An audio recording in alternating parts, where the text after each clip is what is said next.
Hello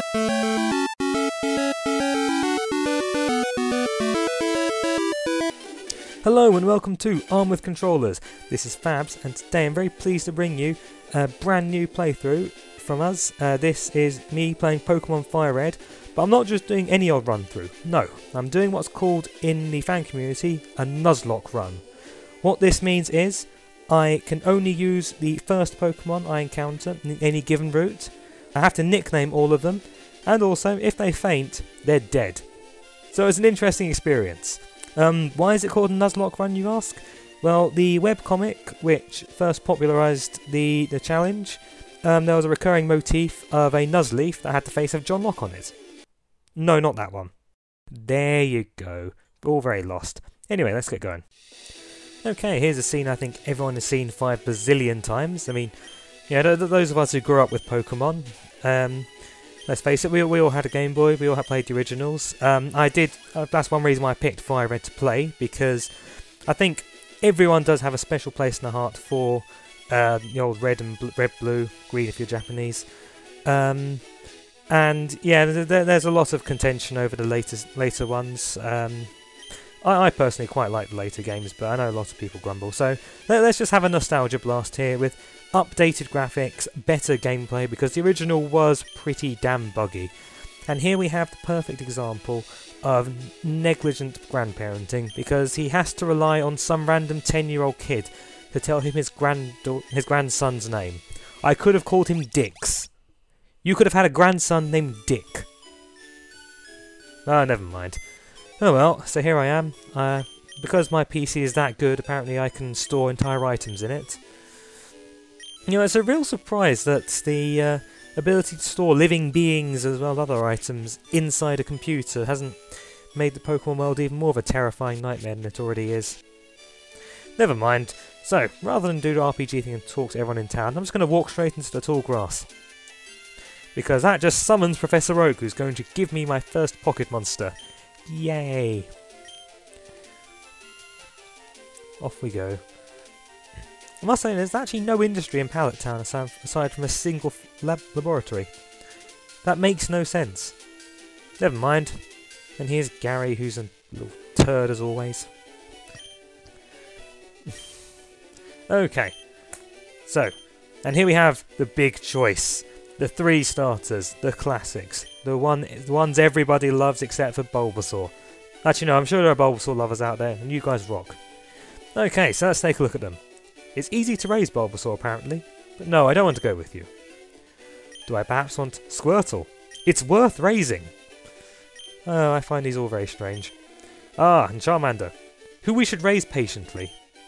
No, I am going to go for the Squirtle. Why? Because when it's fully evolved, it has water cannons coming out of his back. And I think that's something we can all aspire to, isn't it? Now, Nuzlocke rules, must nickname him. So, I'm going to name him after the only blue turtle that comes to mind. Leonardo. And if you don't get that reference, I don't know what the hell you're doing here. Go back to the 80s and watch some TV, please. And of course, Gary, being the douchebag that he is, picks a Bulbasaur. Lol, type advantage. Yeah, no wonder it looks a lot tougher than mine. It's got the type advantage. Go choke on a dick, Gary Oak. Oh dear. And thus we come to the first battle. And, you know, it's all very exciting. And, this music takes you back, doesn't it? Oh. Okay, I'm so glad Leonardo actually turned out to be a dude. If it was a girl, I'd have been very confused. Well, I don't know, I probably had to call it Venus de Milo. And we don't talk about that. Ever. Okay, anyway, so it's a fight! Now, I've got to be really careful on this one, because if I lose, that's it. That's the challenge over. Instantly. Because, you know, if the Pokemon faints, it dies. I can't then use him to capture other ones. It'd be a really ignoble end. But it's okay. I think I got this in the bag. Tail Whip at the start. Lower this defense, so it should only take 4 hits to kill, rather than the, whatever, 6 or 7 that the regular attack's doing. And of course, luckily, Gary's too stupid to use Growl to offset my Tail Whip, so... Ha! This is what you get, Gary. This is what you get for being a wanker. Okay? Okay. Yeah, yes, you did pick the wrong Pokemon. But then again, That's what you get for trying to be a metagaming bastard. Yeah, as you can tell, Pokemon is serious business. Yeah, smell me later. Choke on a dick, whatever. Okay, so this is me. Wait, raise it to by making it battle. What, like a child? Anyway, okay, so this is the start. As well we know, there's a very long and uninteresting part where you have to go to Viridian City, get a Pokeball or something for Professor Oak, then go back. It's all very stupid, so I've cut all of that. Instead, first off, I'm going to go hit on Gary's sister, because she clearly wants a dick. Well, she did in the original games. I find her her dialogue in this is a lot more neutral. Probably to accommodate the fact that you can pick to be a girl and Japan hates lesbians or something, I don't know. But yeah, no, she was definitely wanting me in the old red-blue days. Okay, so Route 1. The first Pokemon I meet here, I have to catch, and that's one I can use. If this dies, I can't... Okay, it's a Pidgey, nice. I can't catch any further from this route then if this fails. So let's get going. As you can see, I have fought a few battles with Leonardo already. He's learned Bubble. So he's got his first water move, same type attack bonus, yay.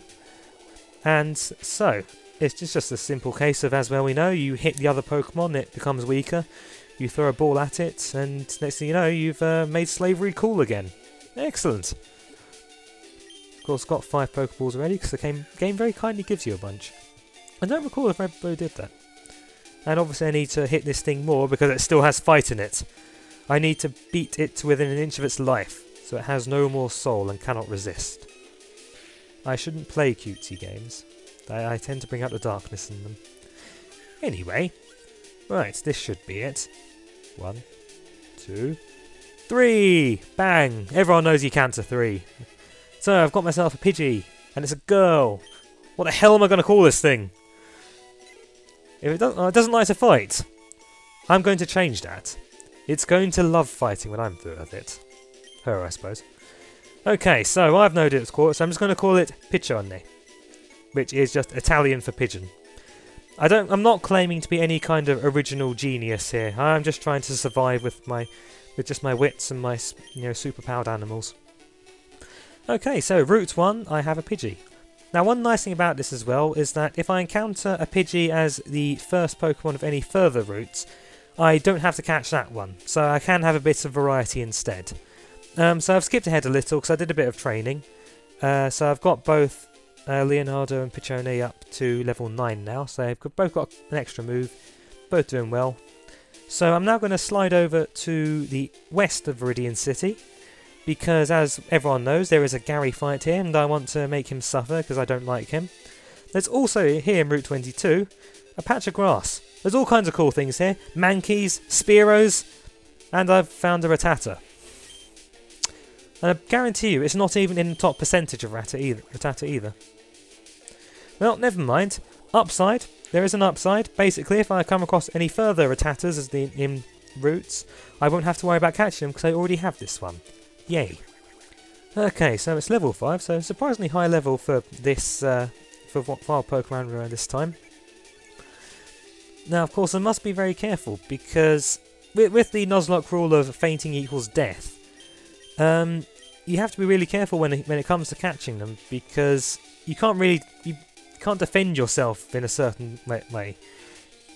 I mean, as you throw balls at them, your Pokemon is inactive, and if the catching fails, you're just there to take damage. So you've got to be horribly careful, because it could well be killing. You could be replacing something awesome like Squirtle for something crap like a Rattata. Okay, so I'm going to call the Rattata Clunny. For those, a bit of a Red Wall reference for you. Of course, I'm not actually going to use Rattata, so I don't know why I gave him a badass name. But never mind. Alright, let's get this over with. Gary motherfucking Oak. What do you want? Obviously to fight. And to crush my spirit when I've only just started. Thanks, bro. Oh, come on. Yes, they did get stronger. That's a bit weird. Did you get any stronger? Let's find out. I'm just going to throw people at you now. There. Okay, so he too has a Pidgey. Yay. But I have Leonardo. And, of course, Gary, once again, metagaming bastard. Using accuracy-reducing attacks. which in the competitive metagame, yes, such a thing exists. They accuracy reducing or evasion increasing attacks are pretty much banned because they can reduce the game to pure luck rather than skill and whatnot. In future videos, I'll probably talk more about the competitive metagame and all the wackiness that involves. But yeah, this kind of thing's quite annoying because I guarantee, well, I'm being lucky so far. I guarantee that I'll be missing Bubble at all the right moments. Yep, see now Pidgey's going to get a critical and kill me. Nope, it missed too, that's fine. Phew. Missing again. So yeah, just keep damaging Leonardo, that's right. See, this is where the Nuzlocke challenge really gets intense. Because, see, look at that, it's on 1 life. 1 life. Now, really what I should do here is give him a potion, but I decided to risk it. Went for a tackle. Okay, Pidgey's out of the way. Obviously I'm going to change, because Bulbasaur will destroy Leonardo. Whereas Pichone, being flying type, will be able to devour this stupid little testicle-backed lizard thing. What is Bulbasaur? Is it meant to be a dinosaur of some kind? Well, it doesn't matter, because 1-hit KO. I believe what I'm supposed to say at this point is, suck it, Gary. Suck it. He's not very good, is he? I didn't luck out. I demolished you, piece of... Anyway, so, this has been the start of my Pokémon Fire Red Nuzlocke journey. Join me next time for my attempt at the Boulder Badge, and maybe even a bit of Mount Moon. We'll see. So, until then, my friends, game hard.